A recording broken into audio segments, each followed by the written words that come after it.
Olá pessoal, estamos começando a nossa quarta aula do segundo módulo do curso de Filosofia Política. Na aula de hoje nós vamos tratar das revoluções liberais, as ditas revoluções burguesas, em contraposição à prudência conservadora.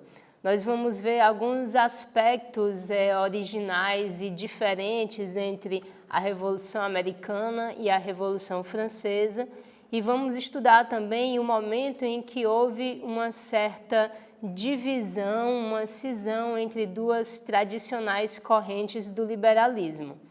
Convém lembrar que na aula passada nós trabalhamos o pensamento de Jean-Jacques Rousseau, um filósofo francês que nós apresentamos como sendo não alguém da tradição liberal e democrática a qual nós somos afeitos, mas ligado a uma tradição mais autoritária ou antiliberal, que vai ser, de certa forma, precursora do populismo, de um progressismo de viés mais autoritário contemporâneo.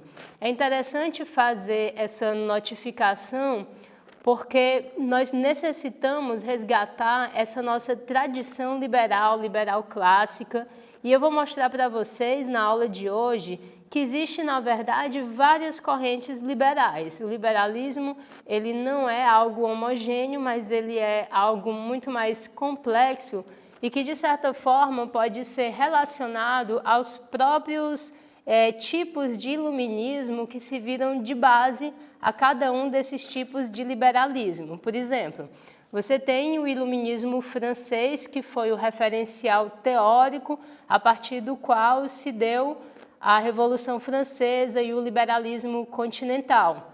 Você tem o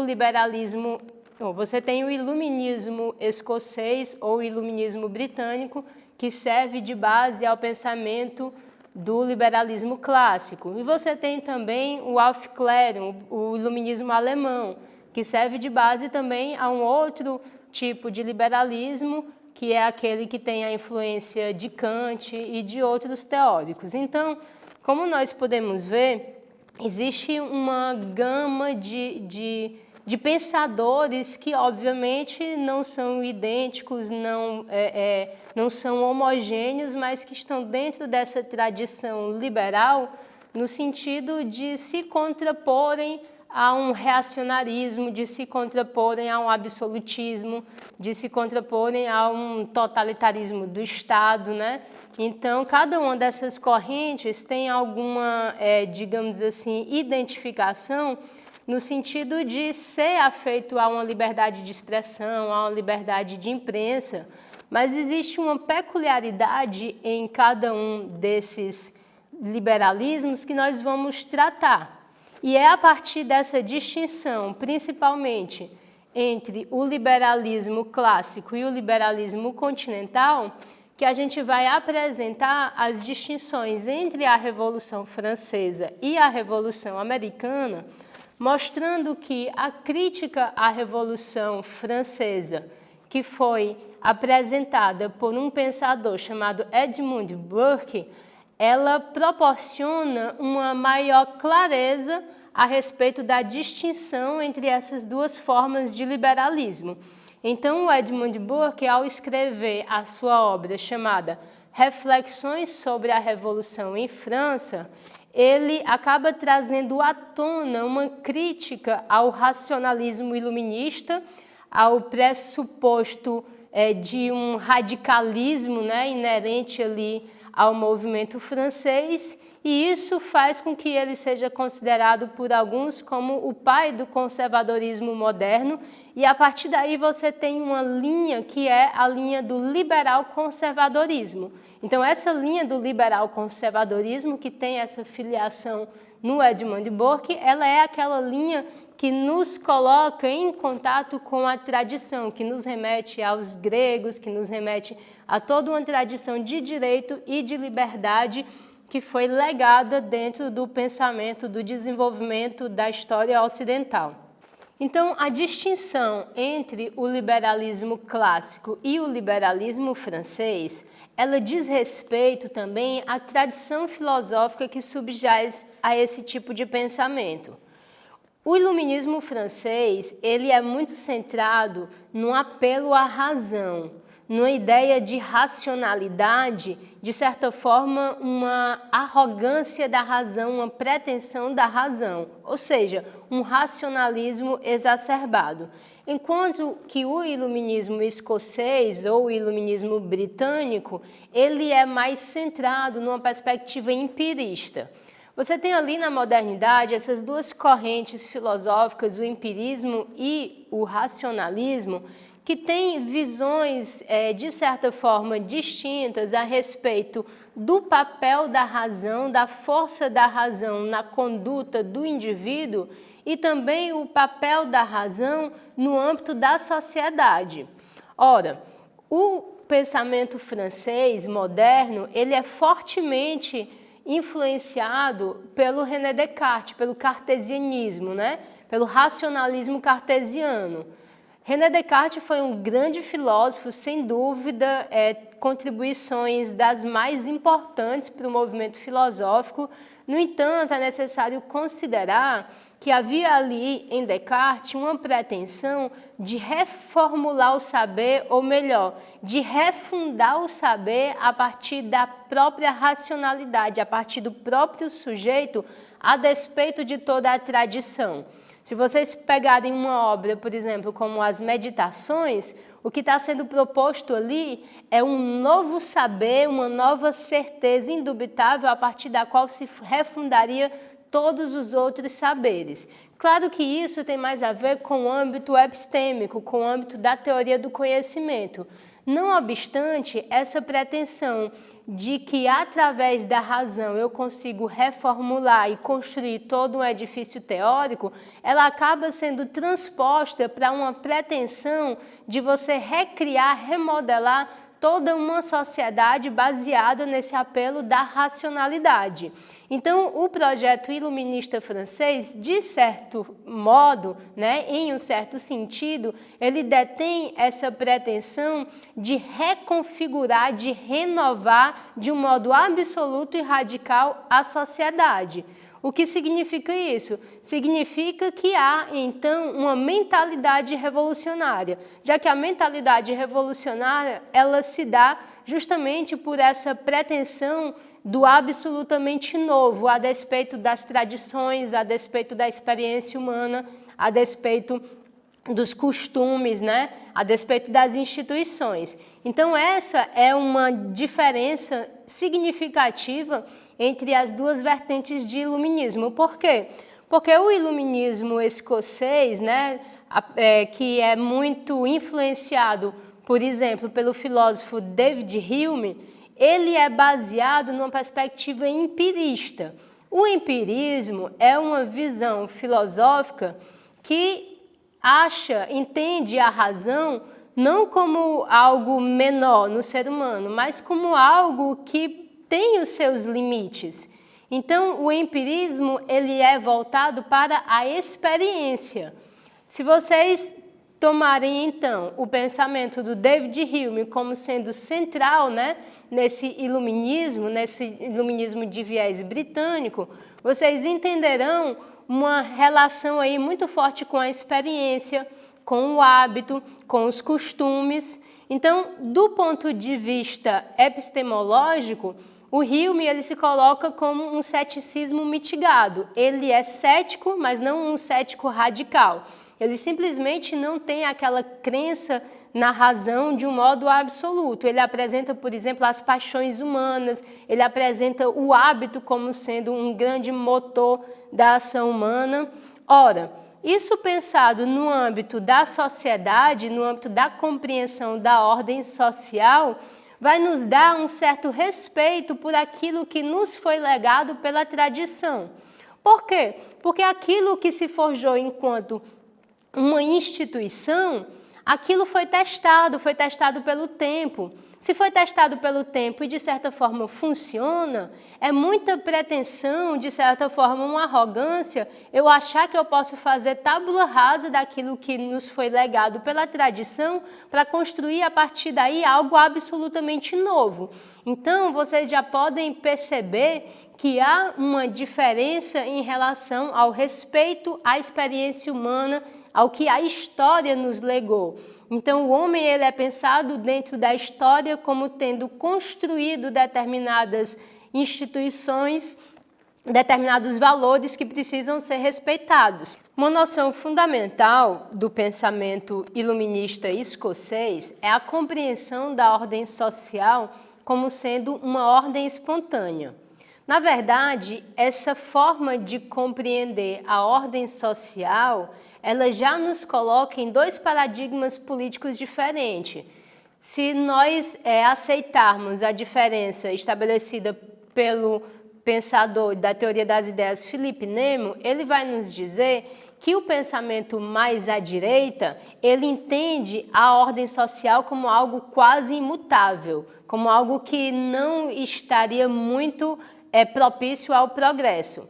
O pensamento mais à esquerda, ele pressupõe que o progresso advém de um exercício da racionalidade, de uma artificialidade, sempre algo construído pelo homem pela sua racionalidade. Já o pensamento democrático liberal, ele pressupõe a ideia de que essa ordem ela é espontânea, ela nem é estática nem é artificial, mas ela é uma mistura das duas coisas, ela se dá de uma forma espontânea. Essa noção de ordem espontânea, ela aparece no pensamento do Adam Smith, ela aparece no pensamento do David Hume e ela é importantíssima para a compreensão disso que nós chamamos de liberalismo evolutivo ou liberalismo britânico ou mesmo liberalismo clássico. Essa noção de ordem espontânea é justamente o paradigma do pensamento liberal que nos dá a possibilidade de uma sociedade pluralista. Então, dito isso, é necessário fixarmos essa distinção entre esses dois modelos de pensamento, que é o iluminismo escocês e o iluminismo francês, justamente para entendermos que há uma diferença na forma de compreensão da sociedade e também da intervenção humana na sociedade. Cumpre notar que no pensamento francês, a mentalidade revolucionária ela vai se fazer presente justamente por essa arrogância da razão.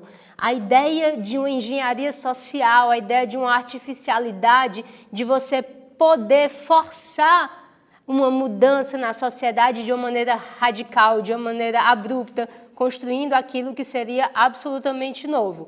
Algo absolutamente novo. Enquanto o liberalismo escocês, evolutivo ou clássico, ele vai estar firmado em pressuposto como a tradição, como as virtudes, e uma coisa que é também característica, né, desse pensamento é o respeito à experiência humana, o respeito à religião, o respeito às instituições e uma certa prudência. Lembre que eu falei que o pensamento do David Hume era muito importante dentro desse contexto e o Hume ele se coloca como um cético. O ceticismo político ele é uma característica do conservadorismo.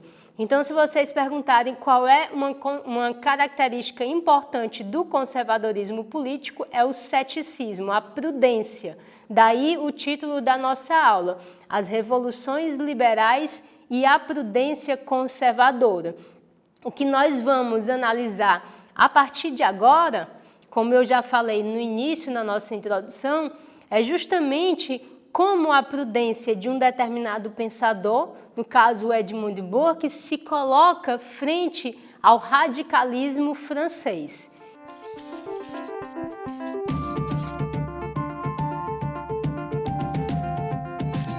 Tomemos então a Revolução Americana, aquela que proporcionou a independência dos Estados Unidos e a Revolução Francesa, como os dois eventos históricos que estão no influxo dessas ideias, dessas diferentes ideias das quais nós estamos falando. Ora, Na Revolução Americana, não houve um processo de tentativa de mudança radical da sociedade, sob os auspícios da razão em detrimento da experiência humana. Na verdade, havia ali, entre os colonos, já uma espécie de autogoverno, né, uma experiência de autogoverno, e o que houve foi uma defesa dos colonos dos seus direitos, que estavam sendo, de certa forma, prejudicados em um determinado momento de presença maior da metrópole ali nas colônias americanas. Então, a ideia de Revolução Americana, ela é bem distinta da Revolução Francesa, porque ela não pressupõe essa mudança radical de algo, mas ela pressupõe, sim, a manutenção de determinados direitos que os colonos já tinham. Então, aqueles que foram conhecidos como os pais fundadores, né, os Founding Fathers, eles têm uma relação ali muito próxima, intelectual, com o republicanismo inglês. E essa tradição do republicanismo inglês é justamente aquela que se coloca na linha da tradição ocidental das melhores especulações acerca do direito e da liberdade. Levando isso em consideração, a gente consegue entender a postura do Edmund Burke, que foi a favor da independência dos Estados Unidos, foi a favor da causa dos colonos, mas por ocasião da Revolução Francesa ele foi um ferrenho crítico. Então, como nós entenderemos essa postura sem acusá-la de contraditória? Justamente entendendo a distinção desses dois eventos políticos, que talvez não precise nem ser chamado de revolução no caso americano, como nós vamos ver mais à frente com uma outra pensadora, no caso a Hannah Arendt. Mas voltando aqui ao Edmund Burke, o que é que vai caracterizar o pensamento desse que foi um político, que foi um grande e eloquente parlamentar? O que é que vai caracterizar o pensamento dele? Um antijacobinismo, uma ressalva enorme em relação a essas pretensões radicais, absolutas do pensamento francês que culminou no terror francês. Então, antes de advir aquilo que ficou conhecido na história como o terror francês, o Edmund Burke já apontava os desvios da Revolução. Por que ele já apontava os desvios da Revolução? Porque ele percebia que ali havia uma mentalidade que queria uma mudança radical sem respeitar nada, sem respeitar tradições, sem respeitar instituições.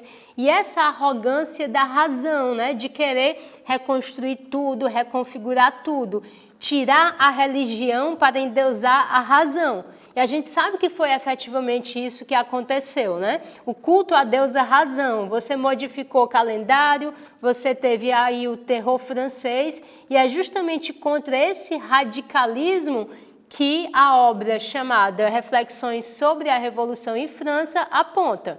Então, como eu já falei no início da nossa aula, essa obra ela é um marco que vai tornar explícito a diferença entre essas duas tradições liberais.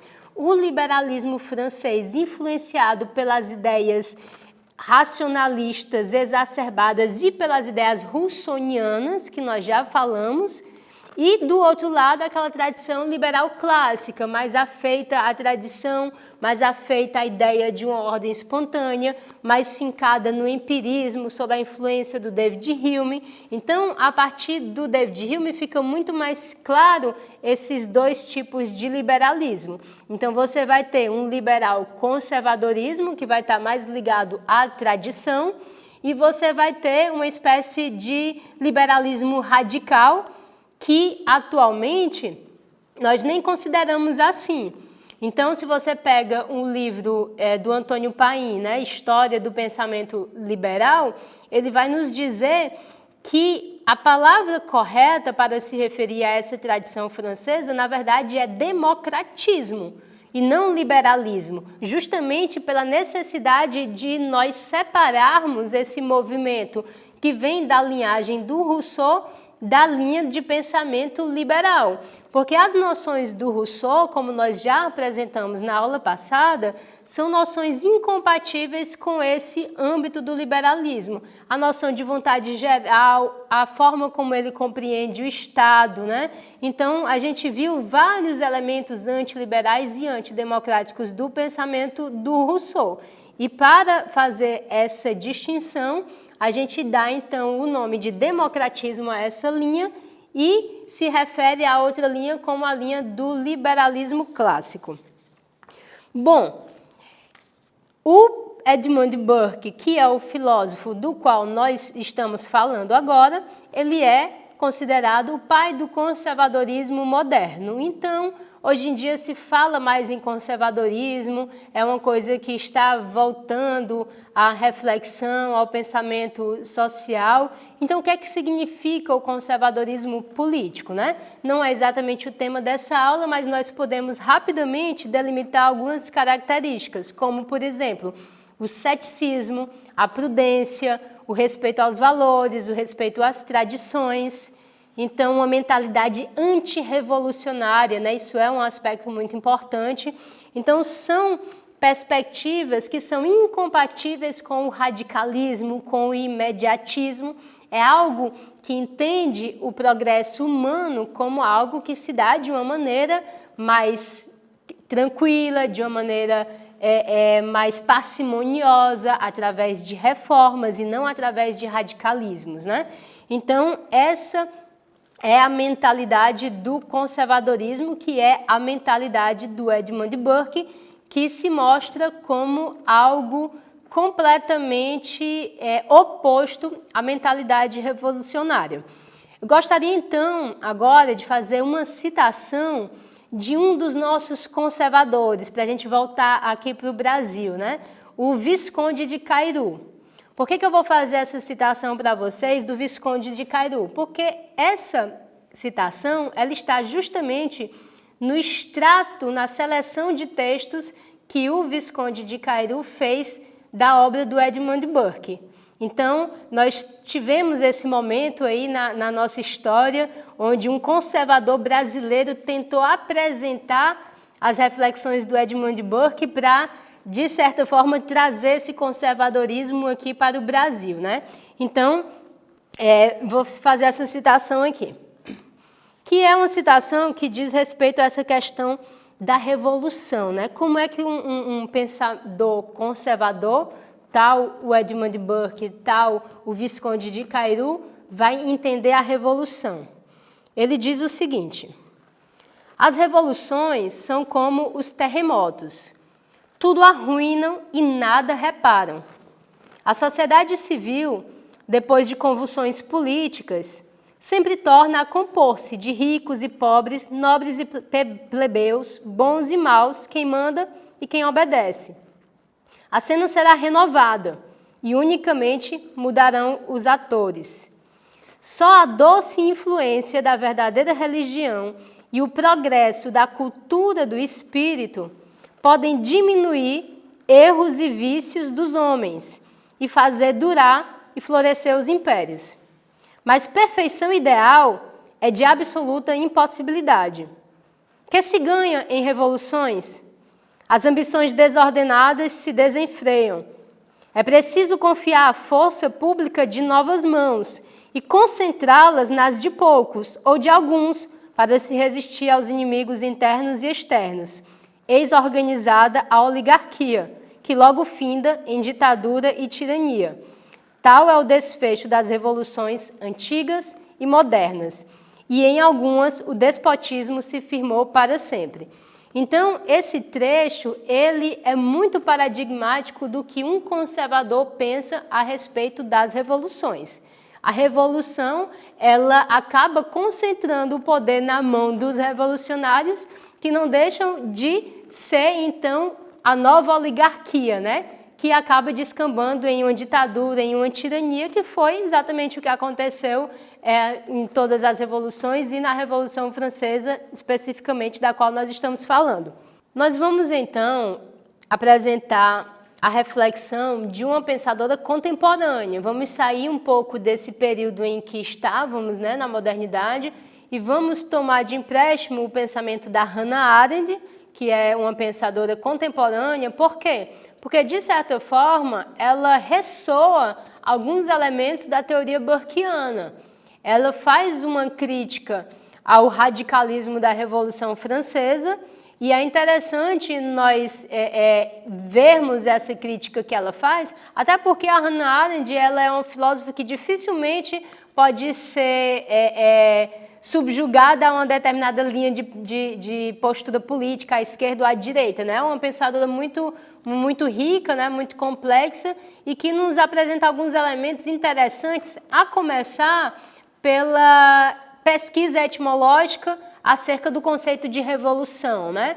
Então, em uma obra chamada Sobre a Revolução, a Hannah Arendt vai nos explicar que a revolução ela tem esse nome justamente em referência à revolução dos astros, né? Então, o que é aquela revolução dos astros? É aquela revolução onde gira, gira, gira e volta para o mesmo lugar. Significa dizer que no seu princípio, né, no seu sentido original, a palavra revolução ela não tinha o sentido de transformação radical, mas ela tinha um sentido de um movimento cíclico, de um movimento irrefreável, mas de um movimento que retornava, uma espécie de movimento de restauração. Esse é o significado original da palavra. No entanto, a palavra revolução ela vai tomar um novo sentido na modernidade justamente por meio das experiências revolucionárias modernas, principalmente a francesa. E aí o termo vai efetivamente tomar essa conotação de trazer à história algo absolutamente novo, uma história absolutamente nova, algo que nunca houve, algo que nunca aconteceu. Então, essa ideia de instauração do absolutamente novo é o significado moderno de revolução, e a Hannah Arendt, então, vai defender a tese nessa obra de que a Revolução Americana ela não pode ser considerada a revolução nesse sentido moderno. Por quê? Porque se tratava de algo distinto, como nós até já explicamos, né? No sentido de que havia ali já uma espécie de autogoverno, já havia uma estrutura de pensamento democrática, havia um certo respeito às tradições e não havia, então, aquela mentalidade revolucionária radical, tal como ocorreu na Revolução Francesa. Então, a Hannah Arendt vai fazer uma distinção sutil, mas muito importante, entre liberdade e libertação. Para dizer, então, que a Revolução Americana foi uma revolução fundamentada na liberdade e a Revolução Francesa fundada na libertação. Então, como é que ela estabelece essa distinção? A Hannah Arendt vai dizer que a liberdade, enquanto fenômeno político, ela é uma forma de participação na comunidade, na qual os cidadãos viviam juntos em condições de não mando. Ou seja, não havia uma distinção entre governantes e governados. É mais ou menos aquela mesma estrutura da polis, né? Tanto é que ela vai comparar a questão lá do autogoverno dos colonos da América com a questão da polis também. Então, seriam dois eventos políticos que estariam fundados na ideia de liberdade. A libertação, por outro lado, ela é a resolução da questão social. O livrar-se da fome, o livrar-se da pobreza e o livrar-se da miséria. Ora, será que nós estamos dizendo que a questão social não importa? Não se trata disso. A questão é atentar, e eu cito Hannah Arendt, que todos os registros das revoluções passadas demonstram, sem sombra de dúvida, que todas as tentativas para resolver a questão social com meios políticos levaram ao terror. E que o terror condena as revoluções à perdição. Então, não se trata de dizer que a questão social não importa, mas de fazer notar que a tentativa de resolução política da questão social, ela levou ao radicalismo, levou ao terror e à perdição das revoluções. A partir daí, a Hannah Arendt tira efetivamente uma crítica ao radicalismo da Revolução Francesa. E ela vai explicar que na Revolução Francesa houve a transformação do direito dos homens em direito dos sans-culottes. Houve a entrega da liberdade, aqui digo eu, né, como moeda de troca pela libertação. Então, quando você tenta resolver a ferro e a fogo, ou a base da guilhotina, como foi no caso da Revolução Francesa, uma questão social, e aí já nem é a questão social que você está resolvendo, mas simplesmente você está dando vazão a uma tirania, né, no caso dos jacobinos, no caso do Robespierre, então você entrega a liberdade sob a justificativa da libertação, né? Então a questão social ela acaba sendo o pretexto para a tirania. Bom, para nos aproximarmos agora da conclusão, queria apresentar aquilo que a Hannah Arendt entende como sendo a principal diferença entre a Revolução Americana e a Revolução Francesa. Então, cito mais uma vez a Hannah Arendt. A Revolução Francesa afirmava unanimemente que a lei é a expressão da vontade geral, conforme estabelece o artigo 6º da Déclaration des droits de l'homme et du citoyen, de 1789. Uma fórmula que se pode procurar em vão, tanto na Declaração de Independência como na Constituição dos Estados Unidos. Fecha aspas. Então, o que é que a gente pode notar com essa citação da Hannah Arendt? É que justamente essa subordinação da lei à vontade geral, olha aí, o conceito principal do Rousseau na Revolução Francesa, no pensamento francês, na Constituição Francesa, né? Então, é justamente essa subordinação da lei ao povo, né, que significa uma ausência de distinção entre lei e poder, que vai, de certa forma, transformar esse projeto em um projeto autoritário, porque não se trata, então, de uma vertente, de uma linha de pensamento constitucional. Então, o que a Hannah Arendt vai explicar é que a distinção entre lei e poder, ela é asseverada na Constituição americana. O poder emana do povo, mas a lei é ditada pela Constituição.